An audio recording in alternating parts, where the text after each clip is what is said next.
வணக்கம் மக்களே, welcome to Tamil factory. இருள் சூழ்ந்த காரிருள் காடு, அங்கே வானுயர எழும் தீப்பந்தங்களின் செந்நிற ஜுவாலைகள், அங்கே அந்த நடுநிசியின் அமைதியை கிழித்து கொண்டு அதிரும் சண்டி மேளத்தின் உக்ர சத்தம். அந்த சத்தம் வெறும் ஓசையல்ல, அது அநீதிக்கு எதிராக எழுந்த ஆக்ரோஷமான அரசீற்றம். கல்லிலே கலைவண்ணம் கண்டவன் கைகளோ இன்று காலத்தின் கட்டாயத்தால் குருதி கரைப்பட்டுள்ளது. செதுக்கிய சிலையில் உயிர் இருக்கும், ஆனால் அந்த சிலையை படைத்தவனின் வாழ்வில் உயிரற்று போன அவல வரலாறு இது. கார்கலாவின் கருங்கற்கள் இன்றும் ஒரு அண்ணன் தங்கையின் கண்ணீர் கலந்த கதையை மௌனமாக சொல்லிக் கொண்டிருக்கின்றன. அவர்கள் வெறும் மானுடர்களாக பிறந்து வஞ்சகத்தால் மடிந்து இன்று இந்த மண்ணையே காக்கும் மகா சக்திகளாக மாறிய மர்மமான கதைதான் இந்த கல்லுருட்டி காவியம். துளு நாட்டில் மர்மமான பல புராண கதைகள் இருக்கு. பஞ்சுருளி, குலிகா போன்ற தெய்வ வரிசையில இன்னைக்கு நாம பார்க்க போறது கல்லுருட்டிங்கிற ஒரு பெண் தெய்வத்தின் வரலாறு. கதையின் ஒரு கட்டத்துல உக்கிரமான பஞ்சுருளி தெய்வமே இந்த கல்லுருட்டி தெய்வத்தை சந்தித்து நின்ற ஒரு தருணம் இருக்கு. அதுக்கப்புறம் என்ன நடந்துச்சுங்கிறத தெரிஞ்சுக்க சுவாரஸ்யமான இந்த கல்லுருட்டி தெய்வத்தின் கதையை முழுசா பாருங்க. காந்தாரா உலகத்தின் புராண கதைக்குள் நுழைய தயாராகுங்கள். இது தமிழ் ஃபேக்டரியின் மிஸ்டீரியஸ் மித்தாலஜிஸ் உங்கள் வழியில்.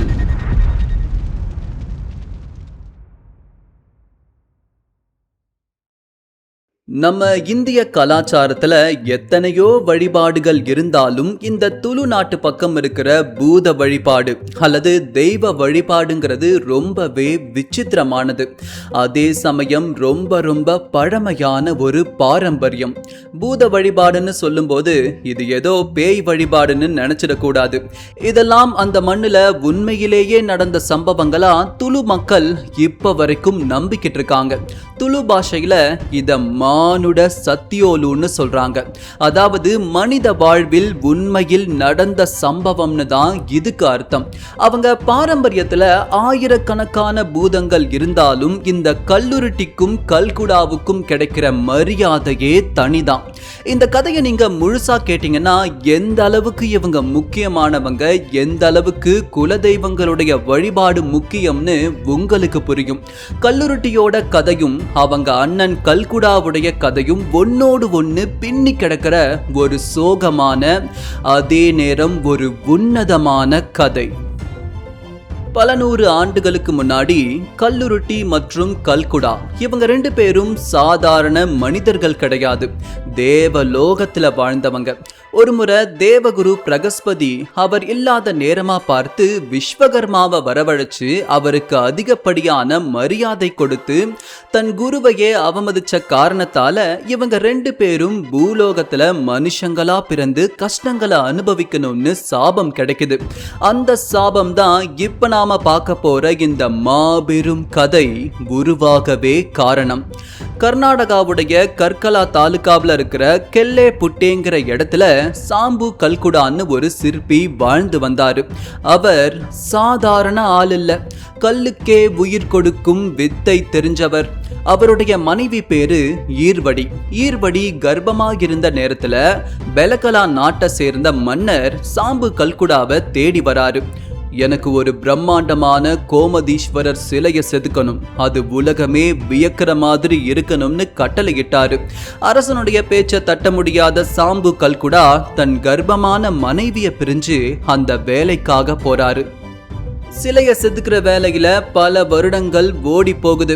இதே இந்த பக்கம் ஈர்வடிக்கு அழகான இரட்டை குழந்தைகள் பிறந்தாங்க. ஒரு ஆண் குழந்தை, ஒரு பெண் குழந்தை. அவங்க தான் பீரு மற்றும் காலம்மா. இந்த குழந்தைகள் தந்தை யாருன்னே தெரியாம தான் வளர்ந்து வராங்க. ஊருக்குள்ள மத்த பசங்க கூட விளையாடும் போது ஒரு சின்ன பையன் பீருவை பார்த்து, அப்பா யாரு, அவர் எங்க இருக்காரு அப்படின்னு கேக்குறான்.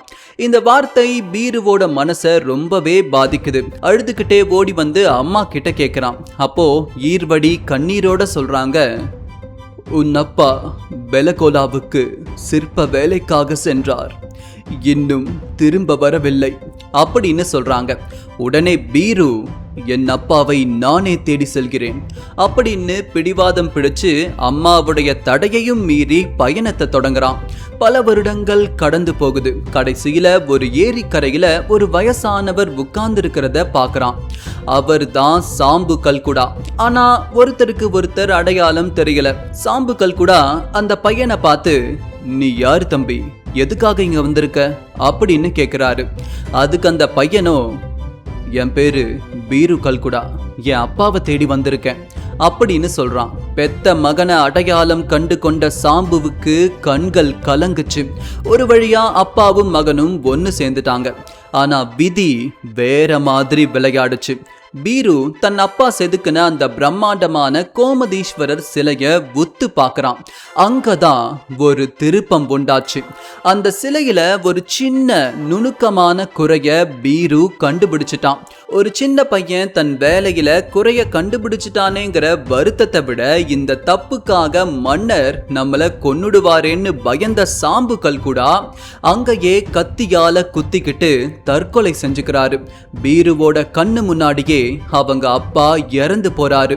அந்த துக்கம் பீருவோட மனசுல ரொம்ப ஆழமா பதிஞ்சு போச்சு. தந்தை செஞ்ச வேலையை எப்படியாவது முடிக்கணும்னு நினைச்ச பீரு கற்கலாவுக்கு திரும்ப வரான். அங்க இருந்த மன்னர் பைரா பீருவோட சிற்ப திறமைய கேள்விப்பட்டு நிறைய சிலைகளையும் பசாடிகளையும் செதுக்க சொன்னாரு. பீருவும் தன் உயிரை கொடுத்து எல்லா வேலையும் செஞ்சு முடிச்சான். கடைசியில மன்னர் கிட்ட போய், அரசே, வேலையை முடிச்சிட்டேன், எனக்கான வெகுமதியை கொடுங்க அப்படின்னு கேட்கிறான். அந்த வஞ்சக மன்னன், நாளைக்கு வா, உனக்கு ஏத்த பரிசு உனக்காக காத்திருக்கும் அப்படின்னு சொன்னான். ஆனா அந்த மன்னனோட மனசுல ஒரு கொடூரமான எண்ணம் இருந்துச்சு. இவன் இதே மாதிரி அழகான சிலைய வேற எந்த நாட்டிலையும் செதுக்கிட கூடாதுன்னு நினைச்ச மன்னன் மறுநாள் பீரு வந்தப்போ அவனோட இடது கையையும் வலது காலையும் வெட்ட சொல்றான். ரத்தம் சொட்ட சொட்ட உடல் ஊனமுற்ற நிலையிலும் பீருவோட கை சிற்பம் செதுக்குவதை நிறுத்தல. அவர் அங்கிருந்து நேரா வேணூர் பகுதிக்கு போறாரு. அங்கேயே ஒரு கையையும் ஒரு காலையும் வச்சுக்கிட்டு தன் தந்தை முடிக்காத பிரம்மாண்டமான கோமதீஸ்வரர் சிலைய செதுக்க ஆரம்பிக்கிறான். இந்த தகவலை கேட்ட தங்கை காலம்மா தன் அண்ணனை தேடி வேணூருக்கு வராங்க. அண்ணனோட அந்த கோரமான நிலைய பார்த்து கதறி அழுதாங்க. எந்த அரசன் என் அண்ணனுக்கு இந்த நிலையை தந்தானோ அவனை நான் விடமாட்டேன் அப்படின்னு சபதம் எடுக்கிறாங்க.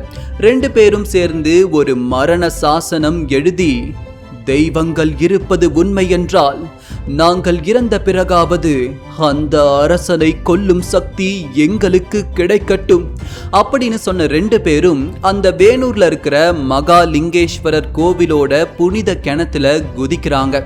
அதன் பிறகுதான் அந்த அதிசயம் நடக்குது. அவங்க சாபம் நீங்கி ஒரு உக்கிரமான தெய்வ ரூபமா வெளியே வராங்க. பீரு வீர கல்குடாவாகவும் காலம்மா கல்லுருட்டி தேவதையாகவும் மாறினார்கள். அவங்க முதல்ல செஞ்சது அந்த வஞ்சக மன்னனை பழி வாங்கிறது தான். கற்கலாவுக்கு திரும்பி போய் அந்த அரசனுடைய வம்சத்தையே ஆட்டி படைக்கிறாங்க. கடைசியில அரசன் நிர்மூலமாகி இறந்து போறான். இந்த தெய்வங்களுடைய உக்கிரத்தை குறைச்ச மக்கள் அவங்களுக்கு சிலைகளை எழுப்பி சாந்தப்படுத்துறாங்க. கல்லுருட்டியும் கல்குடாவும் தெய்வங்களா மாறி தங்களுக்கான நீதிய வாங்கிய கதை ஒரு பக்கம் இருக்க, அதே சமயம் இன்னொரு பக்கம் ஒரு பிரம்மாண்டமான சக்தி பூமியை நோக்கி வந்துகிட்டு இருந்துச்சு. அதுதான் நம்ம பஞ்சுருளி தெய்வம். ஒரு நாள் கைலாய மலை மேல சிவனும் பார்வதியும் தியானத்துல இருந்தாங்க. அப்போ ஒரு விசித்திரமான சத்தம் கேக்குது. ஒரு நிறைமாத கர்ப்பிணி பன்றி ரொம்பவே களைப்பா கிட்டத்தட்ட உயிர் போற நிலைமையில ஓடி வந்து பார்வதி தேவியோட கால்ல விழுந்துச்சு. அந்த பன்றிக்கு உடம்பு முழுக்க காயங்கள். யாரோ வேட்டைக்காரங்க துரத்தின மாதிரியும் அது தப்பிச்சு வந்து இங்க விழுந்த மாதிரியும் இருந்துச்சு. பார்வதி தேவிக்கு அந்த பன்றிய பார்த்த உடனே மனம் இலகி போகுது. அன்போட அந்த பன்றிய தொட்டு தடவி கொடுத்தாங்க. அந்த நிமிஷமே ஒரு அதிசயம் நடந்துச்சு. உயிர் பிரிகிற நிலைமையில இருந்த அந்த பன்றிக்கு புது தெம்பு வந்துச்சு. அது அங்கேயே பிரசவிச்சு அழகான ஒரு குட்டிய ஈன்றெடுக்குது. பிறந்த உக்கிரமான அந்த ஆண் பன்றி குட்டி தான் பிற்காலத்துல பஞ்சுருளி தெய்வமா பூமிக்கு வந்துச்சு. சிவபெருமான் அந்த பன்றி குட்டிக்கு ஒரு கடமையை வழங்கி பூலோகத்துல அநீதியை அழிச்சு நீதியை நிலைநாட்ட அனுப்பி வச்சாரு. இப்படிதான் பஞ்சுருளி தெய்வம் துளு நாட்டுக்குள்ள நுழையுது. ஒரு பக்கம் கல்லுருட்டியும் கல்குடாவும் நீதிக்கான தெய்வங்களா இருக்கும்போது, இன்னொரு பக்கம் பஞ்சுருளி தெய்வம் தன்னுடைய அதிகாரத்தை செலுத்த ஆரம்பிக்குது. இந்த ரெண்டு மகா சக்திகளும் ஒரு இடத்துல சந்திக்க வேண்டிய கட்டாயம் வருது. மங்களூருக்கு பக்கத்துல பந்த்வால் தாலுகாவில் இருக்கிற பத்தக்கட்டே ராயர சாவடிங்கிற இடம் தான் அந்த வரலாற்று சிறப்புமிக்க சந்திப்புக்கு சாட்சியா இருந்த இடம்னு துளு மக்கள் இன்னைக்கும் நம்புறாங்க. அந்த சந்திப்பு நடந்தப்போ அங்க நிலவின சூழலே ரொம்ப அசாத்தியமானது. ஒரு பக்கம் கல்லுருட்டி தெய்வம் தன்னோட அண்ணன் கல்குடா கூட நிக்கிறாங்க. இன்னொரு பக்கம் உக்கிரமான தோற்றத்தோட பஞ்சுருளி தெய்வம் நிக்குது. ரெண்டு பேருமே அநீதிய தட்டி கேட்க வந்தவங்க தான். ஒருத்தரை ஒருத்தர் பார்க்கும்போது அங்கே பெரும் மௌனம் மட்டும்தான் நிலவுச்சு. அது சண்டை கிடையாது, உண்மையிலேயே அது ஒரு புரிதலுக்கான தருணம். அப்போ கல்லுருட்டி தெய்வம் பஞ்சுருளி கிட்ட ஒரு கோரிக்கை வைக்கிறாங்க. அந்த நிமிஷம்தான் அந்த புனிதமான ஒப்பந்தம் நடக்குது. இனிமே நாம ரெண்டு பேரும் இந்த மண்ணுல அண்ணன் தங்கை உறவாதான் இருக்கணும்னு முடிவு பண்றாங்க. துளு மொழியில இத தங்கே தங்கடி சத்தியோலு அப்படின்னு சொல்றாங்க. அதாவது கல்லுருட்டி தங்கையாகவும் பஞ்சுருளி அண்ணனாகவும் மாறின அந்த தருணம் தான் இது. மொத்தமா இது துளு நாட்டுடைய வழிபாட்டு முறையையே மாத்திடுச்சு. இந்த உறவு வெறும் பேச்சா மட்டும் இல்ல, இன்னைக்கும் துளு நாட்டில் நடக்கிற கோலா சடங்குகள்ல இதை நாம கண்ணார பார்க்கலாம்.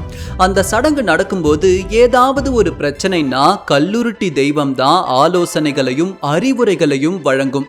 இதை இப்படி செய்யணும், அந்த அநீதியை இப்படி தடுக்கணும்னு வழிமுறை காட்டும். ஆனா அந்த ஆலோசனையை செயல்படுத்தி அந்த வேலையை தன்னுடைய வீரத்தால முடிச்சு வைக்கிறது பஞ்சுருளி தெய்வத்துடைய பொறுப்பு. அதாவது கல்லுருட்டி வழிய காமிச்சா பஞ்சுருளி அங்க பாதை அமைக்கும். இப்படி தெய்வங்களுக்குள்ள அந்த கலாச்சாரத்துல ஏகப்பட்ட ஒற்றுமைகள் ரொம்பவே அழகா இருக்கு. இந்த ஒருமித்த செயல்பாடால தான் துளுநாடு இன்னைக்கும் தெய்வங்களால காக்கப்படுதுன்னு மக்கள் ஆழமா நம்புறாங்க. இதையே தான் காந்தாரா திரைப்படத்திலையும் தெய்வங்களுக்குள்ள இருக்கிற ஒற்றுமைகளை அவ்வளவு நுணுக்கமா காமிச்சிருப்பாங்க. அதனால தான் இன்னைக்கும் தெற்கு துளு பகுதியில இவங்களை கல்லுருட்டி பஞ்சுருளின்னு ஜோடியாவே தான் கூப்பிடுறாங்க. அதே சமயம் வடக்கு துளு பக்கம் போனீங்கன்னா இவங்களை வர்த்தே பஞ்சுருளின்னு அழைக்கிறாங்க. பேரு வேறையா இருந்தாலும் அந்த சக்தியும் அவங்களுக்குள்ள இருக்கிற அந்த அண்ணன் தங்கை பாசமும் நமக்கு சம்பந்தமில்லாத வேற கலாச்சாரமா இருந்தாலும் வார்த்தைகளால நம்மளால விவரிக்கவே முடியல. இதையெல்லாம் பார்க்கும்போது காலம் காலமா நம்ம முன்னோர்கள் எதனால இந்த வழிபாடுகளை இவ்வளவு முக்கியமா நினைச்சாங்கன்னு புரியுது. இது வெறும் சடங்கு இல்லை, இது நம்ம ரத்தத்துல ஊறுன ஒரு பாரம்பரியம். தப்பு செஞ்சவன் எவனா இருந்தாலும், அவன் பெரிய அரசனாவே இருந்தாலும் தெய்வத்தோட கண்ல இருந்து தப்பிக்க முடியாதுங்கிற அந்த பயம்தான் சமுதாயத்தை நேர் வழியில நடத்துது. அதே மாதிரி நம்ம உறவுகளுக்குள்ள பின்னி பிணைஞ்சிருக்கிற பாச பிணைப்பையும் இந்த குலதெய்வங்கள் நமக்கு கண்ணாடியா பிரதிபலிச்சு காட்டுது. இதனால தான் குலதெய்வ வழிபாட யாருமே கைவிட்டுட கூடாதுன்னு காலம் காலமா நம்ம முன்னோர்கள் சொல்லி வராங்க. இது இன்னைக்கு நேத்திக்கு வந்தது கிடையாது. நம்மளை சுத்தி எத்தனை சாமி இருந்தாலும் ஏதாச்சும் ஒரு தருணத்துல நம்ம குல தெய்வத்தை ஒரு கணம் கண்டிப்பா எல்லோரும் நினைச்சு பார்க்கணும். ஏன்னா இவங்க வெறும் கதைகள்ல வந்த தெய்வங்கள் இல்ல, நம்ம உணர்வோடு கலந்த தெய்வங்கள். உண்மையிலேயே ஒரு காலத்துல வாழ்ந்தவங்களாகவும் இருக்கலாம். நம் மண்ணின் தெய்வங்களை மனதார வணங்குவதில் யாருக்கும் இங்கு தயக்கம் தேவையில்லை. இந்த மாதிரி நம்ம மண்ணை சேர்ந்த வேற எந்த தெய்வத்தின் கதைகளை தெரிஞ்சுக்கணும்னு நீங்க விருப்பப்படுறீங்களோ அதை கீழே கமெண்ட் செக்ஷன்ல சொல்லுங்க. இதுபோல் பார்க்க வேண்டிய பதிவுகள் பல ஆயிரம். உங்கள் ஆதரவு எங்களுக்கு உற்சாகம் தரும். தாமதம் வேண்டாம், இப்போதே இணைந்திடுங்கள் தமிழ் ஃபேக்டரியுடன். விரைவில் சந்திக்கிறேன். நன்றி.